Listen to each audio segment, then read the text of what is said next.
भगवान कृष्ण से द्रौपदी की बातचीत तथा उनका हस्तिनापुर के लिए प्रस्थान।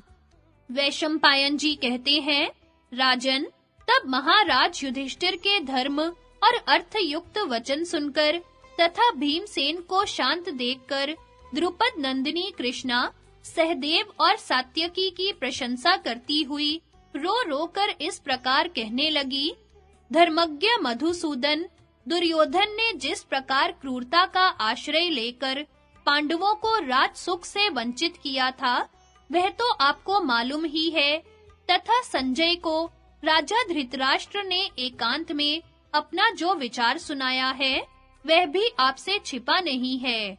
इसलिए यदि दुर्योधन हमारा राज्य का भाग दिए बिना ही संधि करना चाहे, तो आप उसे किसी प्रकार स्वीकार न करें।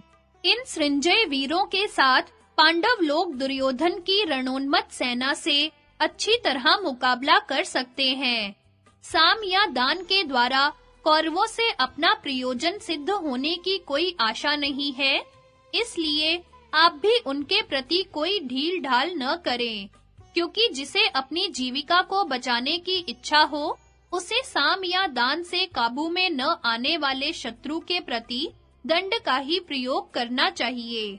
अतः अच्युत, आपको भी पांडव और सृंजय वीरों को साथ लेकर उन्हें शीघ्र ही बड़ा दंड देना चाहिए। जनार्दन, शास्त्र का मत है कि जो दोष अवध्य का वध करने में है, वही वध्य का वध न करने में भी है। अतः आप भी पांडव, यादव और सृंजय वीरों के सहित ऐसा काम करें जिससे यह दोष आपको स्पर्श न कर सके। भला बताइए तो, मेरे समान पृथ्वी पर कौन स्त्री है?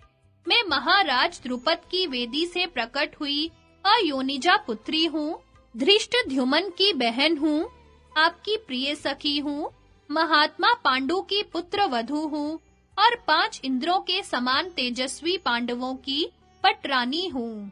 इतनी सम्मानिता होने पर भी मुझे केश पकड़कर सभा में लाया गया और फिर वहीं पांडवों के सामने और आपके जीवित रहते मुझे अपमानित किया गया।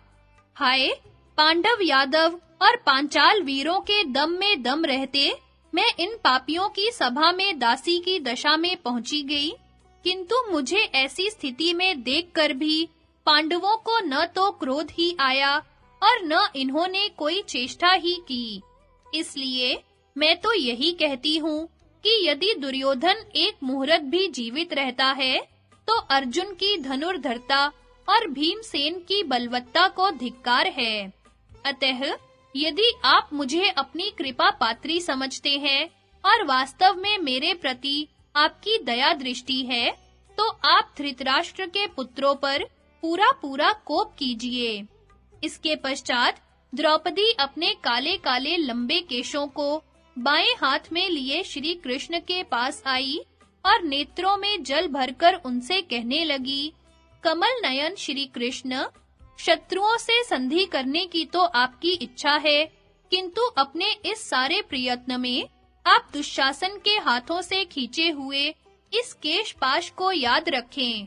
यदि भीम और अर्जुन कायर होकर आज संधि के लिए ही उत्सुक हैं, तो अपने महारथी पुत्रों के सहित मेरे वृद्ध पिता कौरवों से संग्राम करेंगे तथा अभिमन्यु के सहित मेरे 5 महाबली पुत्र उनके साथ जूझेंगे। यदि मैंने दुशासन की सांवली भुजा को काटकर धूलि दूसरित होते न देखा, तो मेरी छाती कैसे ठंडी होगी। इस प्रज्वलित अग्नि के समान प्रचंड क्रोध को हृदय में रखकर प्रतीक्षा करते मुझे 13 वर्ष बीत गए हैं। आज भीमसेन के वाग्बाण से बिंधकर मेरा कलेजा फटा जाता है। हाय, अभी ये धर्म को ही देखना चाहते हैं। इतना कहकर विशालाक्षी द्रौपदी का कंठ भर आया, आंखों से आंसुओं की झड़ी लग गई, होंठ कांपने लगे और वह फूट-फूट कर रोने लगी। तब विशाल बाहु श्री कृष्ण ने उसे धैर्य बंधाते हुए कहा, कृष्णे, तुम शीघ्र ही कौरवों की स्त्रियों को रुदन करते देखोगी। आज जिन पर तुम्हारा कोप है, उन शत्रुओं के स्वजन, सुहृद और सेना आदि के नष्ट हो जाने पर उनकी स्त्रियां भी इसी प्रकार रोवेंगी। महाराज युधिष्ठिर की आज्ञा से भीम, अर्जुन और नकुल सहदेव के सहित मैं भी ऐसा ही काम करूंगा। यदि काल के वश में पड़े हुए धृतराष्ट्र पुत्र मेरी बात नहीं सुनेंगे, तो युद्ध में मारे जाकर कुत्ते और गीदड़ों के भोजन बनेंगे। तुम निश्चय मानो, हिमालय भले ही अपने स्थान से टल जाए, पृथ्वी के सैकड़ों टुकड़े हो जाएं, तारों से भरा हुआ आकाश टूट पड़े, किंतु मेरी बात झूठी नहीं हो सकती। कृष्णे, अपने आंसुओं को रोको। मैं सच्ची प्रतिज्ञा करके कहता हूँ कि तुम शीघ्र ही शत्रुओं के मारे जाने से अपने पतियों को श्री संपन्न देखोगी। अर्जुन ने कहा, श्री कृष्ण, इस समय सभी कुरुवंशियों के आप ही सबसे बड़े सुहृद हैं। आप दोनों ही पक्षों के संबंधी और प्रिय हैं। इसलिए पांडवों के साथ कौरवों का मेल कराकर आपस में दोनों की संधि भी करा सकते हैं। श्री कृष्ण बोले, वहां जाकर मैं ऐसी ही बातें कहूंगा जो धर्म के अनुकूल होंगी तथा जिनसे हमारा और कौरवों का हित होगा। अच्छा, अब मैं राजा धृतराष्ट्र से मिलने के लिए जाता हूँ। वैशंपायन जी कहते हैं, राजन, श्री कृष्णचंद्र ने शरद ऋतु का अंत होने पर हेमंत का आरंभ होने के समय कार्तिक मास में रेवती नक्षत्र और मैत्र मुहूर्त में यात्रा आरंभ की।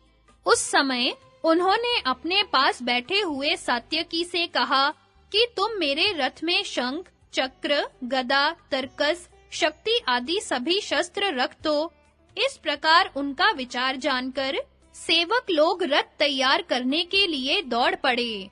उन्होंने नहला धुलाकर शैब्य, सुग्रीव, मेघपुष्प और बलाहक नाम के घोड़ों को रथ में जोता तथा उसकी ध्वजा पर पक्षीराज गरुड़ विराजमान हुए।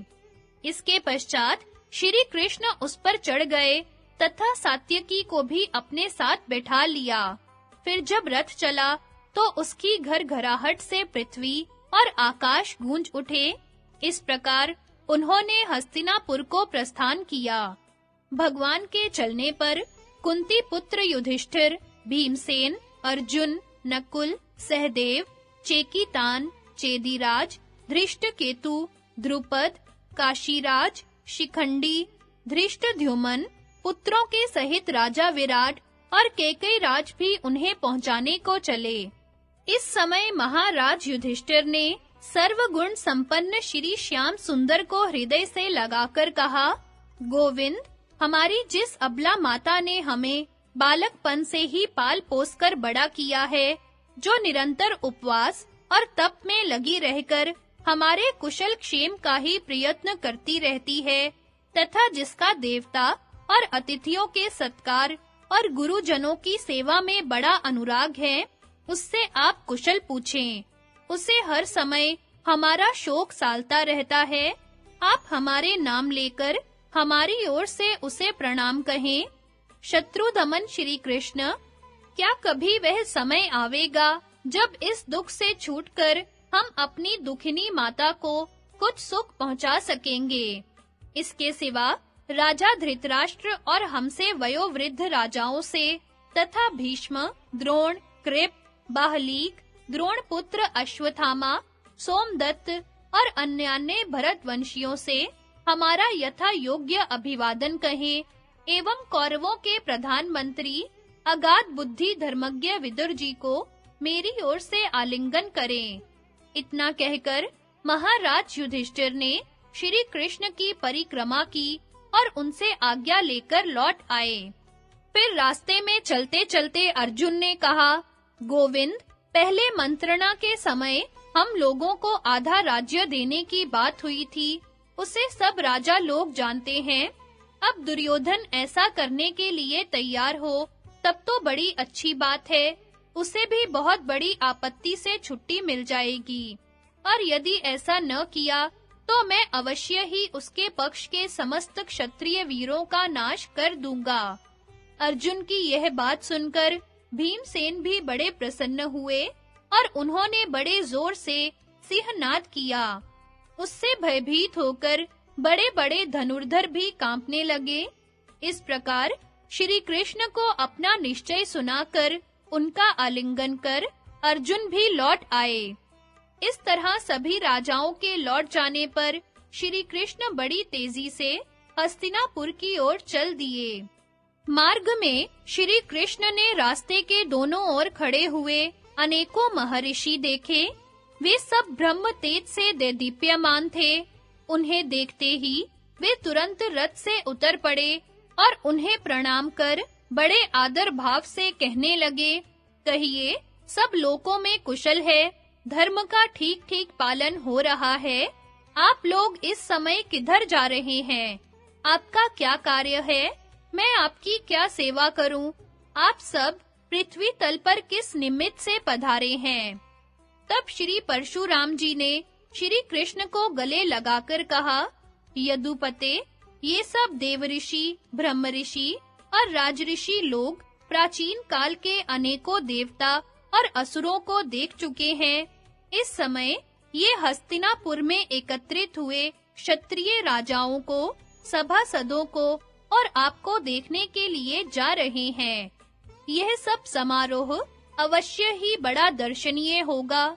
वहां कौरवों की राजसभा में आप जो धर्म और अर्थ के अनुकूल भाषण करेंगे, उसे सुनने की हमारी इच्छा है।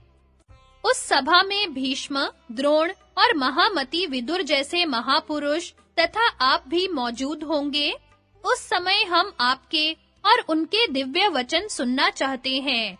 वे वचन अवश्य ही बड़े हितकर और यथार्थ होंगे।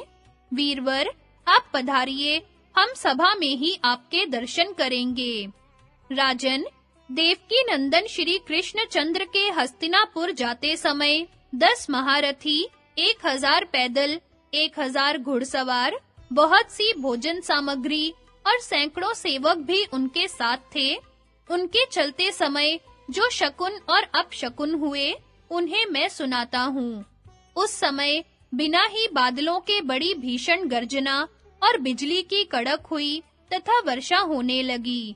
पूर्व दिशा की ओर बहने वाली 6 नदियां और समुद्र ये उल्टे बहने लगे। सब दिशाएं ऐसी अनिश्चित हो गई कि कुछ पता ही न लगता था। किंतु मार्ग में जहां-जहां श्री कृष्ण चलते थे, वहां बड़ा सुखप्रद वायु चलता था और शकुन भी अच्छे ही होते थे। जहां-तहां सहस्त्रों ब्राह्मण उनकी स्तुति करते तथा मधुपर्क और अनेकों मांगलिक द्रव्यों से सत्कार करते थे। इस प्रकार मार्ग में अनेकों पशु और ग्रामों को देखते तथा अनेकों नगर और राष्ट्रों को लांघते वे परम रमणीय शाल्य वन नामक स्थान में पहुंचे। वहां के निवासियों ने श्री कृष्णचंद्र का बड़ा आतिथ्य सत्कार किया। इसके पश्चात सायंकाल में जब अस्त होते हुए सूर्य की किरणें सब ओर फैल रही थी, वे वृक्षस्थल नाम के गांव में पहुंचे। वहां उन्होंने रथ से उतरकर नियमानुसार शौच आदि नित्य कर्म किया और रथ छोड़ने की आज्ञा देकर संध्या वंदन किया। दारुक ने घोड़े छोड़ दिए। फिर भगवान ने वहां के निवासियों से कहा कि हम राजा युधिष्ठिर के काम से जा रहे हैं और आज रात को यहीं ठहरेंगे। उनका ऐसा विचार जानकर ग्रामवासियों ने ठहरने का प्रबंध कर दिया और एक क्षण में ही खान-पान की उत्तम सामग्री जुटा दी। फिर उस गांव में जो प्रधान ब्राह्मण थे, उन्होंने आकर आशीर्वाद और मांगलिक वचन कहते हुए उनका विधिवत सत्कार किया। इसके पश्चात भगवान ने ब्राह्मणों को सुस्वादु भोजन कराकर स्वयं भी भोजन किया और सब लोगों के साथ बड़े आनंद से उस रात को वहीं रहे।